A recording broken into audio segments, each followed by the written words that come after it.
It's Mzz Kia Waters, and you're watching Elite ATL Live. And you know we are here to get to know someone who you need to know. I'm here with my good friend, Shorty Roc. Yes, what's up? Finally made it to the purple couch. Yeah, you did. So blessed. I told you I've been dreaming about this moment and I'm finally here. You think I'm playing though? Really? I actually been wanting to sit here for like 2 years at least. You know what I'm saying? And you know what? You're not lying. There was an event. Carisha was there. Mm-hmm. And you know what I'm talking about? At the movie theater. Yes. And he interviewed me for the first time, and it was back when this was called the World Tea Studio. And you was like, the purple chair. You the lady with the purple chair. I remember you said that on the mic, and I was like, oh yeah. And you was like, I was watching you from Florida. Right. Yeah, I remember the conversation. I keep my ear to the street, you know what I'm saying? So I know who's popping, who's not popping, and I also like the aesthetic of how you put everything together, because I'm really big on that too, of how the podcast looks and how it's put together. So yeah. I'm serious when I say that. Like at least 2 years. Okay. I wanted to sit right here for real. Shorty has his ear to the street, honey, and let me tell you something that you do. Shorty Roc, NYC, and the Khaliseum Network, honey. I see you guys everywhere popping. Yeah. How do you do it? I'm trying to tell you. Well, we blessed. You know what I'm saying? I know that's right. I tried to. When I first came to Atlanta. When I came back to Atlanta, because I used to live here a long time ago, but when I came back to Atlanta about 2 years ago, I said to myself, I'm going to hit the ground running. Indeed. I have all the equipment that I need. I have all the experience that I need, because I literally been running around doing interviews with people since 2009. You know what I'm saying? Oh, wow. I just needed a place where I could do it on a high level. You know what I'm saying? And when I was in New York, I was running around, going. I was interviewing people on the street, like going to rappers' hoods and all that. Yeah. But then I moved to Florida, and we was doing events. We was building the real podcast that we have now. And people used to be like, "Shorty Roc, you the hardest working man in Tampa, right?" And I said, if I apply that same work ethic of popping out on a regular basis and interviewing the right people, I said, I'm going to be famous if I come to Atlanta. So it was either Miami or Atlanta. Right. And I chose Atlanta, and here I am. Nice. Okay, and you have been popping ever since. Let me tell you, when it comes to the red carpet, you to go, and I'll be out there with you sometime. I like that. You know what I'm saying? We need you out there more, though. You know what I'm saying? Because you know what it is, though? Like, there is, as much as Atlanta is very saturated with people who do podcasts and people who do interviews, you know what I'm saying? It's not enough people who do it with class and quality, you know what I'm saying? And I feel like you have the type of demeanor that is supposed to be on a red carpet, you know what I'm saying? Like, you're the type of person that we expect to be on a red carpet, because you're very classy. You're very demure, if I say that, right? You know what I'm saying? And you have a professional aura that is needed on these red carpets. Because right now, I be feeling like a little bit of everything out there. We don't need that. You know what I'm saying? Oh, I appreciate you, Shorty. I love the way you interview, the way you just, your ability, the journalistic energy. That's what it is for me about you. Because when you ask a question, it sounds like you are researching them down to the core. Do you hear me? I love that about you, and it's just so effervescent, and you ask the question, it's like, what it is when you and then they're like, have to dive deep to give you an answer. Yeah, that's a quality that you don't see every day, and you should. And I love that about you. You definitely put the integrity in journalism. Well, thank you. I appreciate that. I really pride myself on knowing what's really going on. Like, even if I feel like the person may not be ridiculously famous, I still try to know what they have going on. So as much research as I can do on the person, or just being in the know, like keeping my ears to the streets, knowing what's happening before it happens, right, and knowing who's going to be on a press run a lot of times before they even get on the press run, or as they're on the press run, I'm aware of the situation and what's going on, so that when I ask questions with them, it's not like these generic questions that they get asked a million times. Exactly. Oh, media journalism at its finest, honey. Do you hear me? Oh, that's that Shorty Roc NYC, that Khaliseum network. Okay, so I already know y'all following them. Stop playing with me. Follow Shorty Roc and download the Khaliseum network app. Tell me more about the Khaliseum. Okay, so the Khaliseum is the world's first movie streaming social network, right? So what I mean by that is our competition is like Hulu, Netflix, Stars Network, Zeus Network, any network that provides movies and television, right? Right. But out of all those different networks that you know are out there, we're the only one that actually has a social network attached to it. So you can actually upload your pictures, you can do a status message, you can chat with people, wow. You can add photos and videos, you can create and write blogs, you can join groups. Oh my God, what? All that. Yeah. Wow. Yeah. I So didn't we're know the first one to ever do that. it. So that's a little Black history too. You know what I'm saying? I personally think, you know what I'm saying, that eventually every single network will have a social network attached to it. Mm-hmm. Because when people are watching Netflix, right, it's crazy that you can't communicate with someone else who's watching Netflix, right? Because you know Netflix has millions of people. Like it'd be a no-brainer to create a profile that can be interacted with other profiles. Like, why not do that? That is such a good idea. Yeah, so it's like, I feel like when because I feel like God gave me this idea. I feel like when God gave me the idea to put it together, in my mind I was like, why no one else thought about this? Like, why nobody else attempted to do this? You know what I'm saying? So I think eventually everyone will have, we just happen to be the first. That is such a good idea, because you got to think about the tons of people that are at home alone watching a movie, and you kind of want to, it might be a good part, and you want to share it with somebody. You want to, but who's watching it? Why you watching it? You can't text somebody. So if you had that social media aspect of it, you can be right there in there, like, oh my God, y'all see that? Oh, she got the weapon. She got it. He gonna get it. Run. You know what I mean? All the good stuff. And that would be so exciting. So it will feel so interactive. And then we can set up movie days. Hey girl, listen, I'm going to be here next Friday at 8 o'clock. Girl, we're going to watch this one together. That would be so good. I love that. The Khaliseum network. If y'all don't already have it on your phone, you make sure you download it. Child. Look, I'm a winner. I am going to get that. I cannot believe I did. I was today years old when I found out you had a social networking portion of the app. I knew that it had media and all of your content. I had no idea it even had movie. Shorty, you guys, this is breaking news. The Khaliseum network, movies, TV shows, in the mix, in the city, in Atlanta, Shorty Roc NYC and the Pretty Goons, okay? As well as social media networking, okay? So we can watch the movies and the TV shows together. Make sure you download it. It's the new wave, okay? Don't say you ain't know, okay? We put you on. Okay? And so I also want to add this too. So not only do we have television movies on it, right? There's also there's over 20 different podcasts that are on it too. So that number right there, right? That 20 plus podcasts. I really feel like we had 25 because we added like 2 new podcasts this year. Nice. But so that number is important, and this is the reason why it's important, because that makes us the biggest podcast network in Atlanta.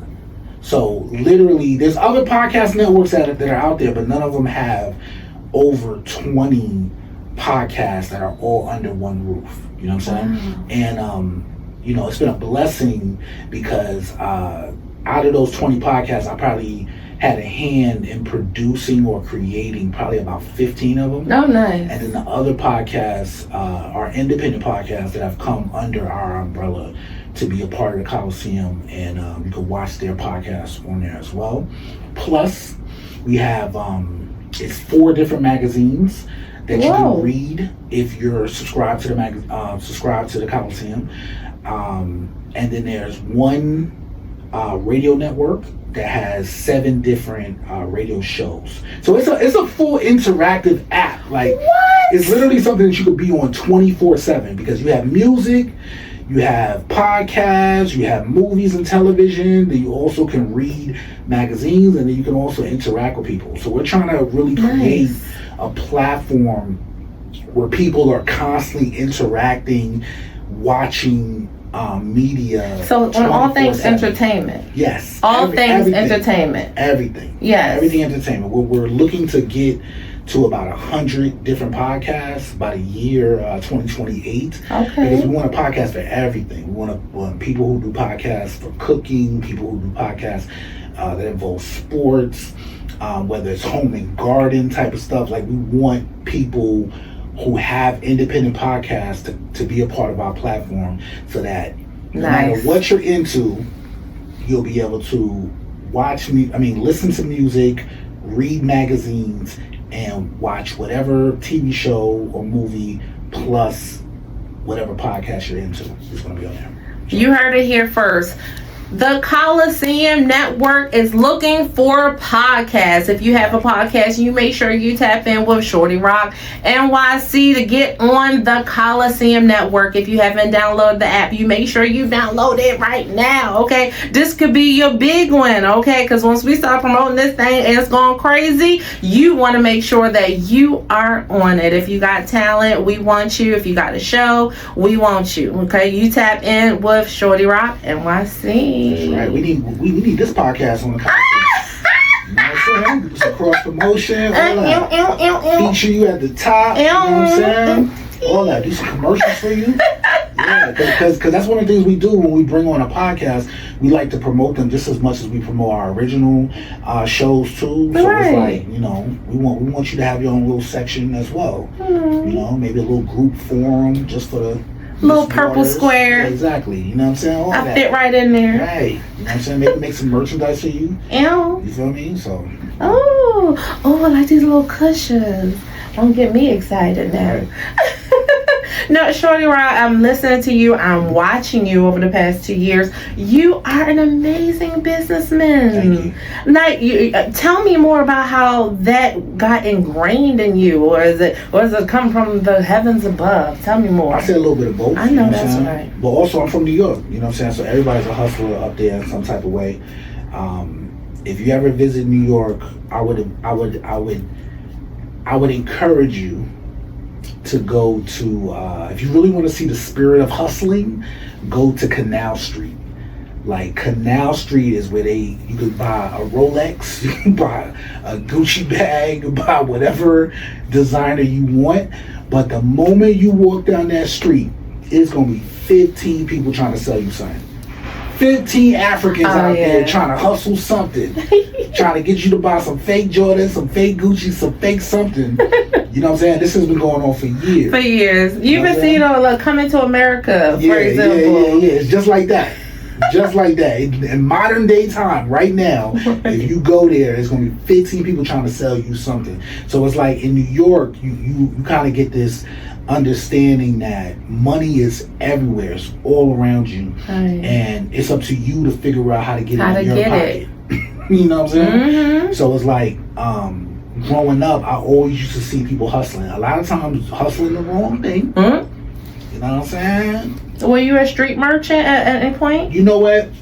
I was, but I wasn't selling illegal stuff. Mm-hmm. So what I used to sell, and this is courtesy of my cousin D Walker, because he used to work for different clothing companies, right? Shout out, cousin. What he would do, D would work for a clothing company, right? Mm-hmm. I'm not gonna give you no names. Don't do it. But let's say it was FUBU. It's not FUBU. Right.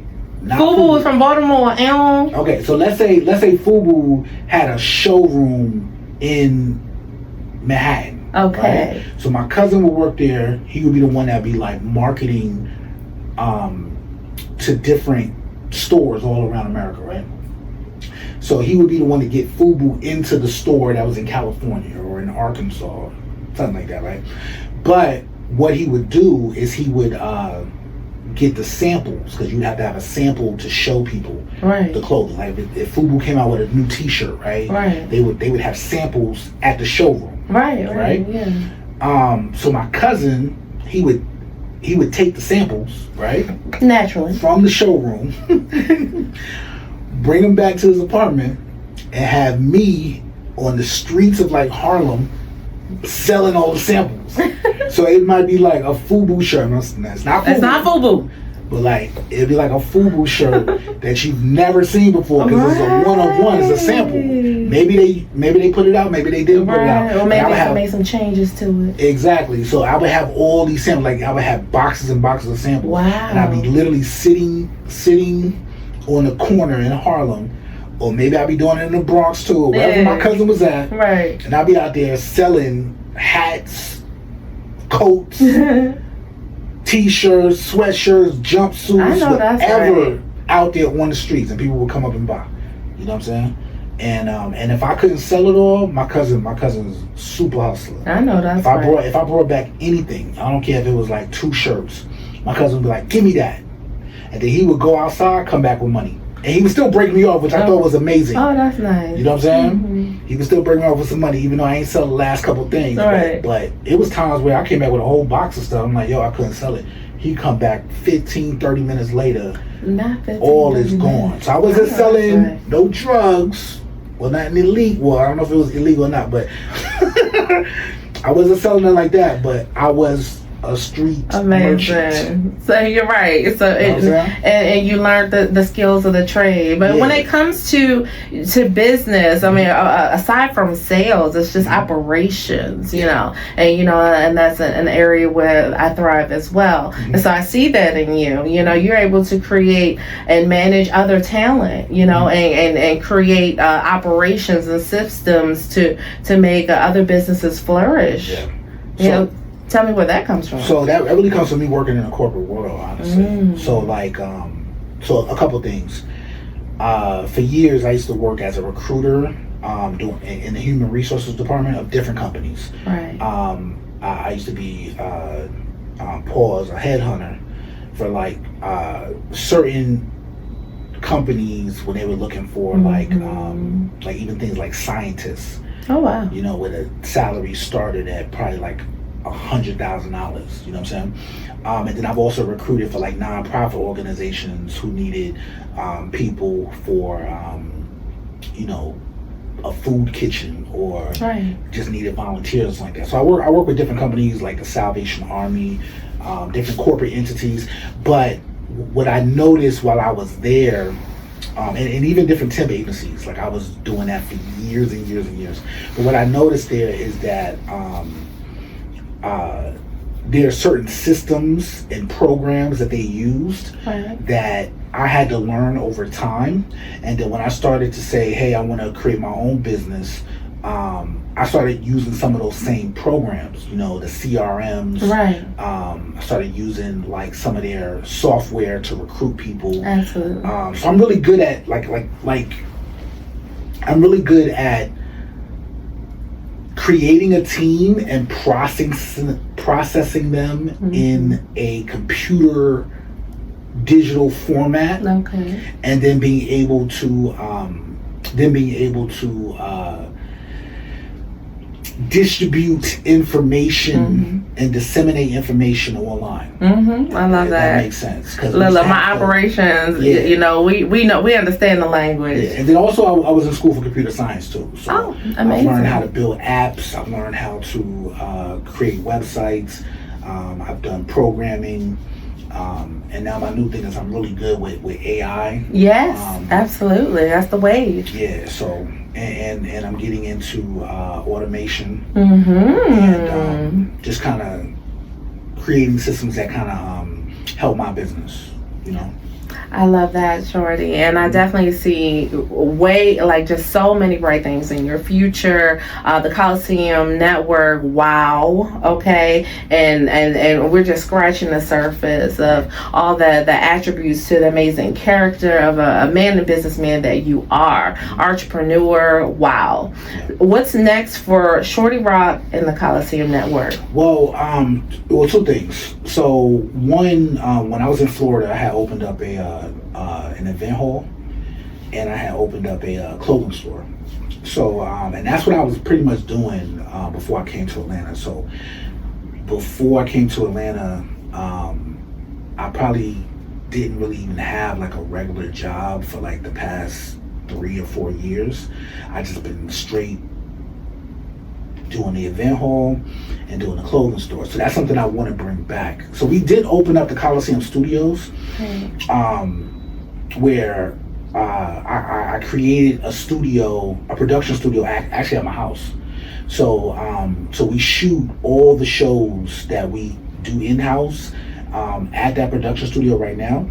But eventually I would like to open up another facility that combines the store, the clothing store, because on the Khaliseum we have 3 different clothing lines that I created that you could shop on the app, you know.